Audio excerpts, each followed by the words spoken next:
Virus corona saat ini sedang mengguncang seluruh dunia.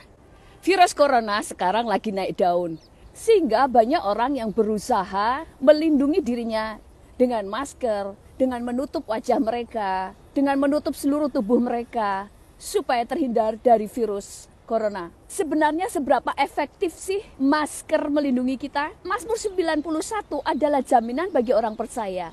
Tapi sekarang saya hanya akan baca dari ayat ke-5 sampai 11. Engkau tidak perlu takut terhadap kedahsyatan malam, terhadap penyakit sampar yang berjalan di dalam gelap, terhadap penyakit menular yang mengamuk di waktu petang. Walau 1000 rebah di sisimu dan 10.000 rebah di sisi kananmu, tetapi itu tidak akan menimpa kamu. Engkau hanya akan menontonnya dengan matamu sendiri. Kita hanya akan menontonnya dengan mata kita sendiri.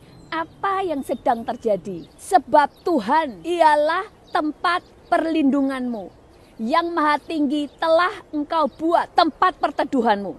Jadi selama Tuhan kau jadikan tempat perteduhan, semua wabah tidak akan kena kepadamu. Malapetaka tidak akan menimpamu. Dan tulah tidak akan mendekat ke rumahmu. Sebab malaikat-malaikatnya akan diperintahkannya kepadamu untuk menjaga engkau di segala jalanmu. Ini adalah jaminan orang percaya. Karena wabah tidak pernah diizinkan Tuhan terjadi untuk menyerang orang percaya. Di akhir zaman pun akan terjadi wabah sakit penyakit. Tetapi tetap bukan diperuntukkan untuk orang percaya.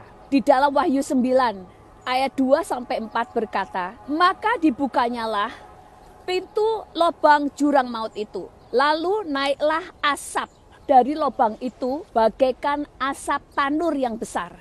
Dan matahari dan angkasa menjadi gelap oleh asap itu.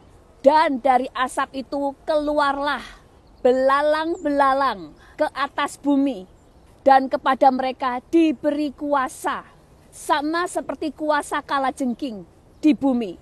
Dan kepada mereka dipesankan supaya mereka jangan merusakkan rumput-rumput di bumi atau tumbuh-tumbuhan ataupun pohon-pohon, melainkan hanya kepada manusia yang tidak memakai meterai Allah di dahinya. Jadi selama saudara memakai meterai Allah di dahi kita, dalam artian kita memiliki roh Allah sebagai meterai dalam hidup kita, engkau terjaga dari segala wabah. Lalu apa yang kita harus lakukan? Yang pertama, jangan terlalu takut. Jangan terlalu khawatir. Di dalam kitab Ayub 3 ayat yang ke-25 berkata, karena yang kutakutkan itulah yang menimpa aku, dan apa yang kucemaskan itulah yang mendatangi aku. Jadi jangan takut, karena segala sesuatu akan terjadi sesuai dengan imanmu. Yang kedua, bersukacitalah. Tetap kerjakan segala hal yang saat ini harus kamu kerjakan dengan sukacita, dengan damai sejahtera, dengan rasa aman.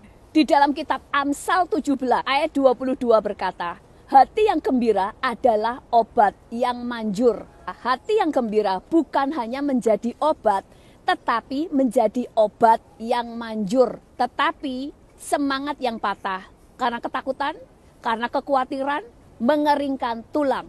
Dunia kedokteran telah membuktikan orang yang penuh ketakutan dan kekhawatiran, maka kekebalan tubuhnya akan turun secara drastis, sehingga dia cepat tertular oleh berbagai macam penyakit.